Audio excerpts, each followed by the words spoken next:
Gloire à Jésus-Christ, notre Seigneur et Sauveur, lui qui nous permet d'être encore dans sa présence. Nous remercions ce grand Dieu redoutable et merveilleux. C'est Dieu qui nous donne le souffle de vie. Voilà pourquoi là où tu es dans ta maison, je te salue au nom de Jésus-Christ. Que la paix du Seigneur soit dans ta maison, soit dans ton cœur.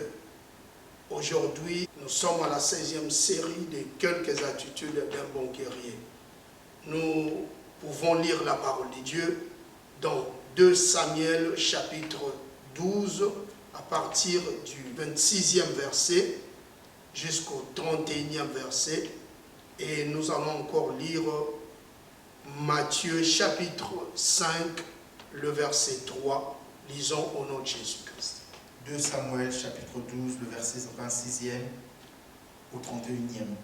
Joab qui siégeait Rabba des fils d'Ammon s'empara de la ville royale et envoya des messagers à David pour lui dire: j'ai attaqué Rabba, je me suis déjà emparé de la ville des eaux. Rassemblez maintenant le reste du peuple, campe contre la ville et prends-la, de peur que je ne m'en prenne moi-même et que la gloire me soit attribuée.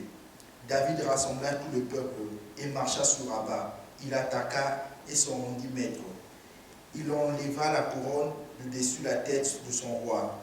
Elle pesait un talent d'or et était garnie de pierres précieuses. On la mit sur la tête de David, qui emporta de la ville un très grand butin. Il fit sortir les habitants et les plaça sous des scies, des herses de fer et des haches de fer. Il fit passer des fours à briques.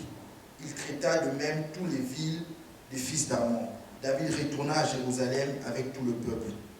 Matthieu chapitre 5, le verset 3e. Heureux le pauvre en esprit, car le royaume des cieux est à eux. Gloire soit rendue à Jésus-Christ. Nous venons de lire ce passage de l'Écriture qui d'abord nous parle de l'histoire de David et de Joab. Joab était le serviteur de David. Il était chef d'armée d'Israël à l'époque du roi David. Alors, on nous parle encore dans Matthieu chapitre 5, le verset 3, que Jésus parla de béatitude. Il voulait bénir ses disciples en les enseignant sur les béatitudes. Alors, nous avons dit l'autre fois dans notre 15e série qu'un bon guerrier dépend toujours de sa hiérarchie. Il ne peut être autarcique. Nous avons parlé de l'autarcie. Alors, aujourd'hui, nous commençons à dire l'homme qui n'entretient pas d'échange, surtout dans les choses de Dieu, vit dans une certaine sécheresse spirituelle. Alors pourquoi? La Bible dit Jésus enseigne ses disciples en disant « Heureux le pauvre en esprit, car le royaume des cieux est à eux. » Alors le sous-thème de notre enseignement d'aujourd'hui, je l'ai intitulé « Pauvre en esprit ou spirituellement ». Un pauvre en esprit ou un pauvre spirituellement.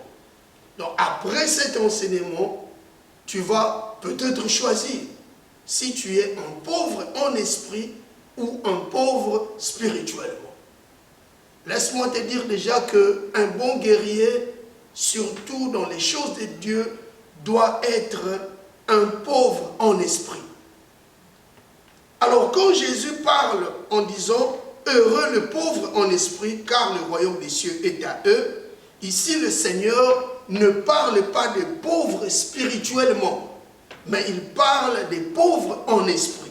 Un pauvre en esprit, c'est quelqu'un qui est humble, quelqu'un qui est vraiment un disciple du Seigneur, un enfant. Les pauvres en esprit sont aussi ceux-là qui ont soif d'apprendre. Ce sont des vases vides mais purifiés, prêts pour être remplis. Alléluia.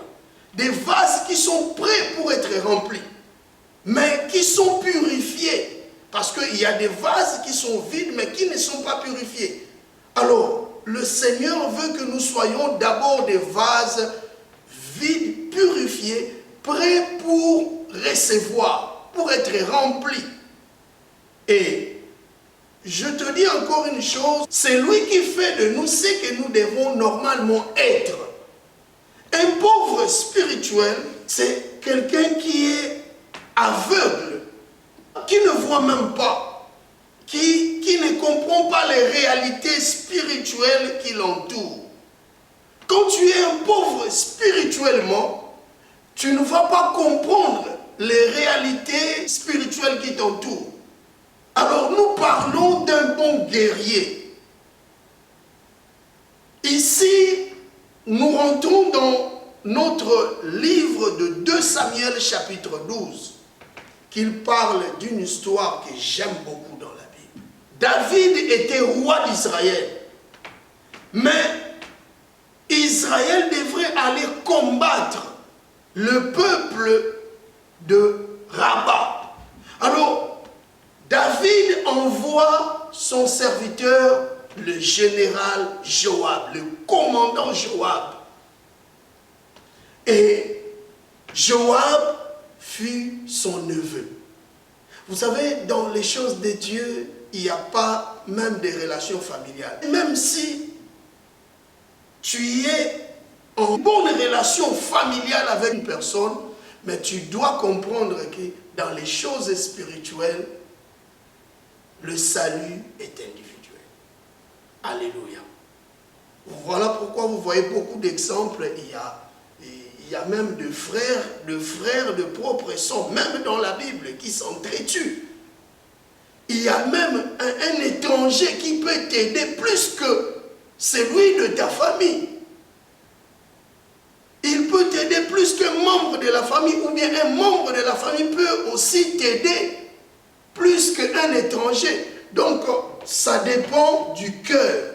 La spiritualité est très, très importante dans la vie d'un homme. Alors, Joab était neveu de David. Mais David avait compris que cet homme avait des capacités et il l'est mis comme général, commandant de son armée. Et la Bible dit, sous le commandement de Joab, Israël alla, il siégea Rabat. Rabat qui signifie grande capitale. C'était une grande ville. Et la Bible dit ceci, que Joab siégea Rabat. Non pas seulement il entoura Rabat, il siégea Rabat, mais la Bible dit il s'empara de la ville et du quartier général du roi.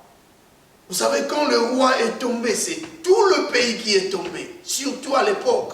Le siège du roi, c'était là où se trouvaient les sources d'eau pour le ravitaillement de tout le pays.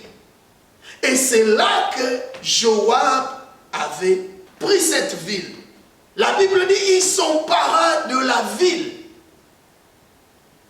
Au lieu de continuer, peut-être à s'imposer, la Bible dit il envoya ses messagers chez David en disant j'ai attaqué la ville et je me suis déjà emparé de cette ville. Mais je ne veux pas la prendre moi-même pour que la gloire me soit attribuée.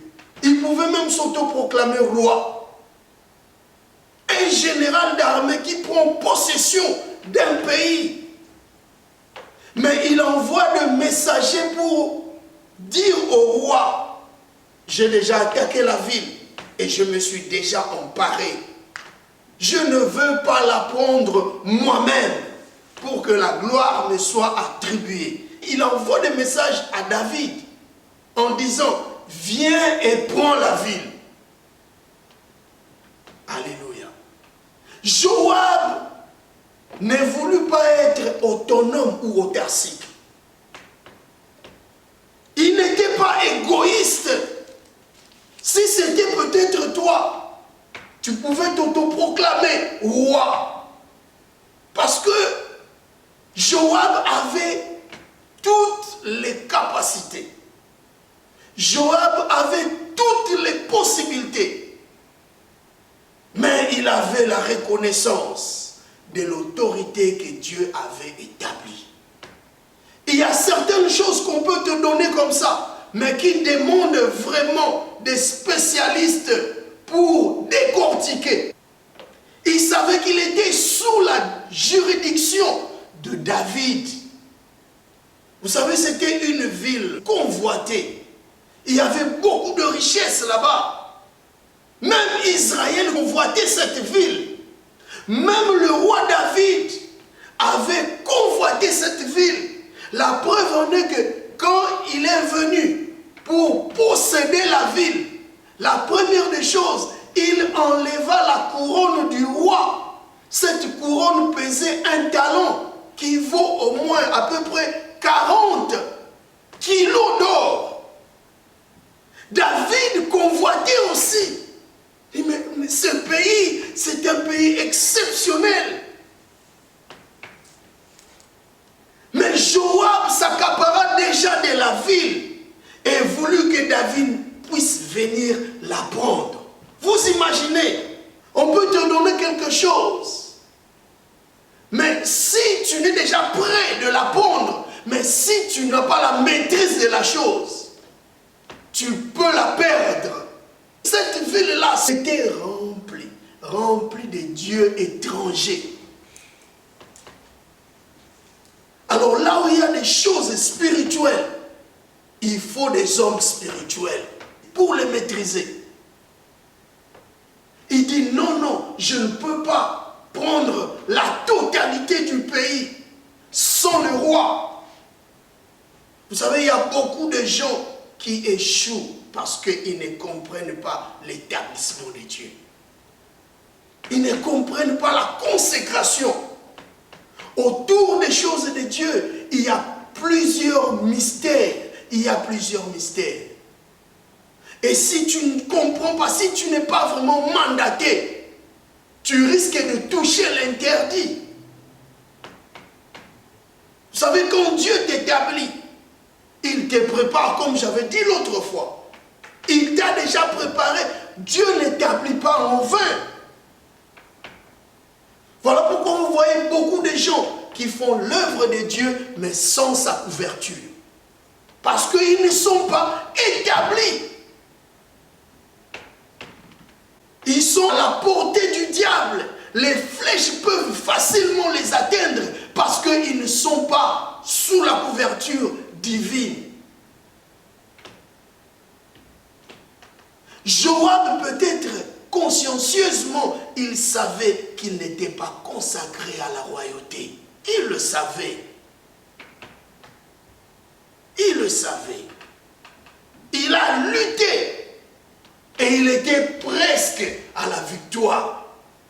Mais il recourt encore au roi pour que celui-ci puisse venir prendre possession du pays. Alléluia. Ça se voit qu'il ne luttait pas pour son propre compte. Mais il travaillait premièrement pour Dieu. Bien-aimé, je te dis, l'œuvre que tu fais, c'est l'œuvre de Dieu. Tu es d'abord serviteur de l'Éternel. Tu dois prendre conscience que tu es serviteur de Dieu. Joab a pris conscience qu'il était un, serviteur de Dieu. Deux, serviteur du peuple. Et trois, serviteur du roi.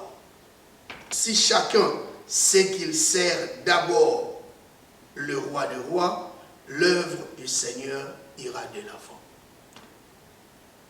Si tu sais, si tu es conscient que tu sers d'abord le roi des rois, bien-aimé, l'œuvre que tu feras réussira. Écoutez, Dieu dit, je t'ai appelé, je t'ai fait venir et ton œuvre réussira. Quand Dieu t'appelle, il permet certaines choses, c'est lui qui t'équipe et il te fera réussir dans toutes tes entreprises. Vous savez, dans cette histoire, vous allez comprendre que la conquête a été faite par Joab. Mais David a juste pris la possession du pays. Vous savez, la Bible, il y a beaucoup de trucs. La Bible dit que Joab a attaqué le peuple. Mais quand David était venu, la Bible dit encore que David a encore attaqué. Je lis au nom de Jésus. 27. Et envoya des messagers à David pour lui dire, j'ai attaqué Rabat et je me suis déjà emparé de la ville des eaux. Rassemble maintenant le reste du peuple, campe près de la ville et prends-la, de peur que je ne la prenne moi-même et que la gloire ne m'en soit attribuée. 29. David rassembla tout le peuple et marcha sur Rabat. Il l'attaqua. Alléluia. Donc David aussi avait attaqué, mais l'attaque de David était simple, parce qu'il y avait déjà quelqu'un qui a beaucoup travaillé. David est venu juste compléter. Laisse-moi te dire que tu y es une partie complémentaire de l'autre. Dans l'œuvre de Dieu, on est l'un à l'autre partie complémentaire. David a aussi attaqué, mais celui qui était vraiment sur le champ, c'était Joab. Et je te dis pour notre cas aujourd'hui, le Seigneur Jésus-Christ a vaincu déjà et il nous a donné la victoire. Il a déjà tout fait et il vient, il nous donne la victoire. Quand vous lisez 1 Corinthiens chapitre 15, le verset 17, la Bible dit, mais grâce soit rendue à notre Dieu qui nous donne la victoire par notre Seigneur Jésus-Christ. Alléluia. Beaucoup sont pauvres spirituellement. Voilà pourquoi ils ne prennent possession du royaume des cieux. Parce qu'ils sont ignorants. Ils sont ignorants de beaucoup de principes spirituels. Si tu es ignorant de certains principes spirituels, laisse-moi te dire que tu ne peux pas posséder le royaume des cieux. Si tu n'es pas humble, l'humilité, c'est aussi un principe spirituel. Si tu n'es pas humble, tu ne peux hériter le royaume des cieux. Il y a beaucoup qui vivent dans la confusion. Beaucoup sont négligents. Beaucoup sont indolents. Ils sont dans l'œuvre de Dieu. Mais pour bien accomplir, ils font l'œuvre de Dieu avec négligence. Un jour, je prêchais même à l'église. Je dis, tu peux voir même un homme qui voit la saleté sur la moquette. Mais il passe. Ça, c'est l'indolence. L'indolence, c'est l'insouciance. La fainéantise. Alléluia. Joab, plein d'énergie. Mais il ne voulut pas gagner seul. À cause de la notion de la hiérarchie. Il a compris que j'ai un roi.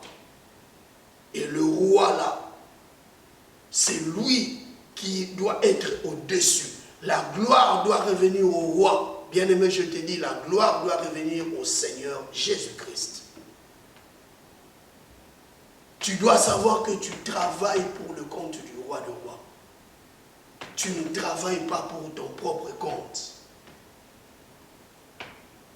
Et nous devons aussi savoir qu'il y a certaines choses qui nous ont été déjà données par Dieu, mais qui demandent que nous puissions les prendre en possession. Dieu t'a déjà donné. Il t'a déjà donné certaines choses, mais tu n'es pas encore entré en possession de ces choses-là. Nous sommes appelés à être propriétaires, possesseurs, bénéficiaires des choses de Dieu. Mais tant que nous sommes pauvres spirituellement, c'est difficile de posséder des choses spirituelles. Bien que le Seigneur nous les a déjà donnés. Mais nous n'arrivons pas à les posséder. Un pauvre spirituellement ne peut posséder le royaume des cieux qui lui a été déjà donné. Un pauvre spirituellement, c'est celui qui vit dans l'orgueil. C'est celui-là qui est négligent dans le service divin. Il ne peut hériter le royaume des cieux. Voilà pourquoi Jésus a dit, heureux celui qui est pauvre en esprit. Il n'a pas dit, heureux celui qui est pauvre spirituellement. Un orgueilleux est pauvre spirituellement. Un négligent est pauvre spirituellement. Et Joab n'était pas négligent. Il avait la connaissance de l'établissement, la connaissance que le roi David était l'homme qui devrait être au-dessus. L'homme qui était loin. Il avait cette connaissance-là. Jusqu'à quand continueras-tu toujours dans l'ignorance? Jusqu'à quand? Jusqu'à quand tu seras toujours dans l'autonomie? Un autonome dans les choses de Dieu vit dans la pauvreté spirituelle. Es-tu pauvre en esprit ou pauvre spirituellement? Beaucoup de gens sont pauvres spirituellement. Ils sont vides. Il manque beaucoup de choses. Ils ont de l'orgueil. Ils sont hautains. Ils viennent dans des églises, mais ils ne sont pas des vases vides, purifiés, prêts pour être remplis. Ils sont comme des citernes crévassées, comme la Bible le dit. Joab connaissait le roi David. Il savait que cet homme est établi par Dieu. Tout le monde n'est pas appelé à être ministre, à être pasteur, à être prédicateur, à être un prophète, un docteur. Non, pas tout le monde. Le rôle de pasteur ou le poste du pasteur n'est pas un poste à convoiter. Si tu n'es pas établi, tu risques d'abandonner. Bien-aimé, là où tu es, ne convoite pas. Aie la connaissance de ton appel. Celui qui est un bon guerrier doit connaître en quoi il est appelé. Ta force, ta réussite, c'est si tu es à ce niveau-là. Si tu connais, c'est alors que tu peux vaincre. Joab connaissait le roi David. Je te dis encore, pour terminer aujourd'hui, cherche à connaître ton leader. Si tu le connais, tu peux s'attacher à lui.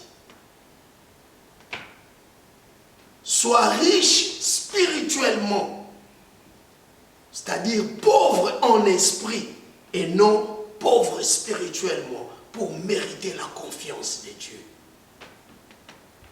Quelles que soient tes prouesses, reste toujours au pied de ton leader. Et au temps voulu, le Seigneur te lèvera. God bless you.